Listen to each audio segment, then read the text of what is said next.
Good day, JBL fam! Welcome on our pilot episode of JBL Talks. So before anything else, I would like to greet everyone a happy 16th year anniversary. So another year, another testimony of God's goodness and power of transforming lives. Kaya naman sa araw po na ito, meron tayong kakapanayaming isang kapatiran na nakaranas ng kabutihan, ng pagbabago sa kanyang buhay mula ng kanyang makilala ang ating Panginoong Hesus.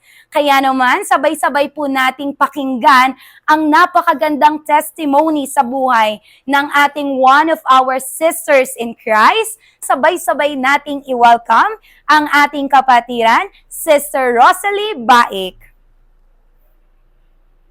Ayan, kamusta po, sister? Sige po, upo po tayo. Ayan, so ngayon po, sister, meron lamang po akong ilang mga katanungan tungkol po sa inyong journey, sa inyong pananampalataya. So, una po, gusto ko lang pong malaman, ano po yung buhay ninyo bago ninyo ma-encounter ang ating Panginoong Hesus? Ang buhay ko nung hindi ko pa nakikilala ang ating Panginoon ay magulo po ang buhay ko. Dati po akong dulong sa sugal at lagi po akong nagmumura at mainitin ng ulo at di po ako nananalangin. Pwede po bang malaman kung papaano ninyo na-encounter ang ating Panginoong Hesus? Nagpapasalamat ako sa Panginoon. May mga tao po siyang ginamit para makilala ko ang ating Panginoon Diyos. Sila Sister Sally at Sister Anna, nagpunta po sila sa bahay noon. Nagulat po ako. Tinanong ko po sila, anong gagawin niyo po dito? Sabi ko. Tapos sabi nila, ahayuan. Hindi ko po alam ibig sabihin ng paghahayo. Makikinig ka at may salita ng Diyos, papakinggan mo. Mula noon, doon po ako nagsimba sa JBL. Nung nakilala ko po si Lord, nagsimba po ako sa JBL. Pero parang nagsimba lang po ako pero wala pa po sa akin si Lord sa akin. Bumalik na naman po ako sa dati kong gawain. Bumalik po ako sa pagsusugal. Nalaman po ng asawa ko na nalulung ako sa sugal at nagkautang-utang po ako. Sa point po kami ng asawa ko na maghihiwalay na kaming dalawa ng asawa ko. Ilang buwan siyang, hindi niya kami inasikaso or binigyan ng financial para sa mga anak ko. Nandun po yung time na nakipaglabada ako para may mabaon yung mga anak ko sa araw-araw. May point po na nag-decide ako na makipag-iwalay sa asawa ko. Siguro yung time na yun, yung magulong-magulo ang isip ko kaya nakapag-desisyon ako ng mga ganun. Pinapanalangin ko araw-araw kay Lord yung lahat ng pagkakamali ko. Ibinigay ko kay Lord kung ano yung plano niya sa akin sa buhay ko. May mga problema kami ng asawa kong pinagdadaanan hanggang ngayon. Kay Lord ko na lang ipinagkakatiwala. Yung pagkasama namin ng asawa ko, hindi pa siya totally maayos. Katulad na dati. Siguro nawala yung tiwala niya sa akin. Dahil nga nalulung ako sa sugal. Hindi ako nag-care sa mga perang ibinigay niya. Yung perang binibigay niya sa akin, waldas dito, waldas doon. Hindi ko siya sinave sa future ng mga anak ko. Di ba po dati sabi niyo nakakilala na kayo sa Lord?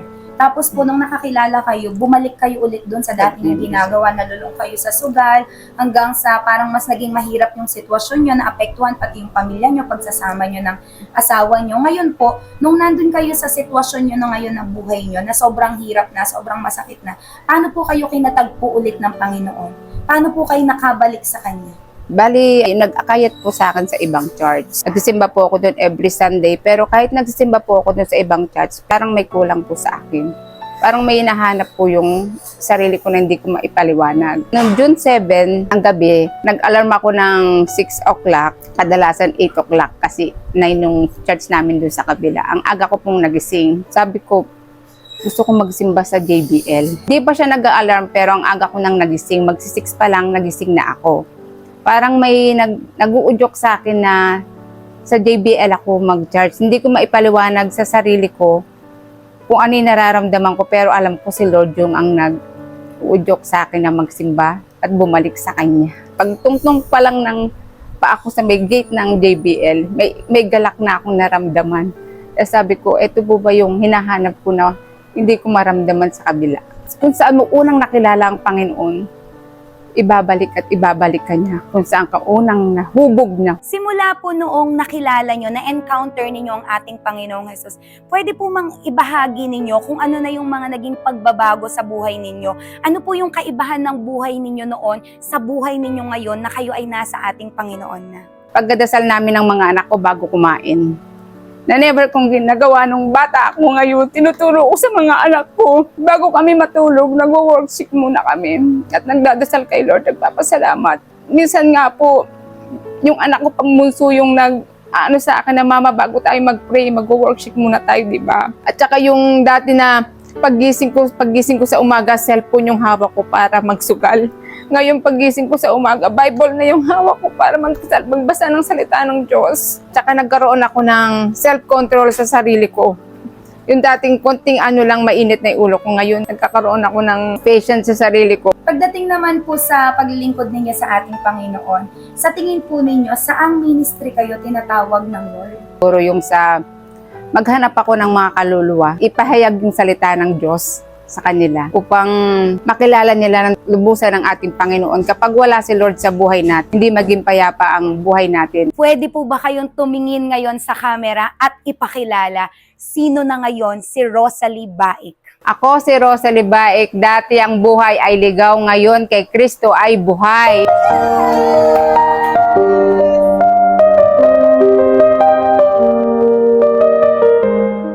Kung kayo po ay na-encourage sa mga testimony videos na inyo napanood, you can support our ministry by following our social media accounts na makikita ninyo sa screen. At dalangin namin na nawa ito ay makaabot sa bawat isa sa inyo ang videos, anumang mga videos and live stream na amin pong nagawa, at dalangin po namin ang pagpapala ng Diyos ay sumainyo. God bless you.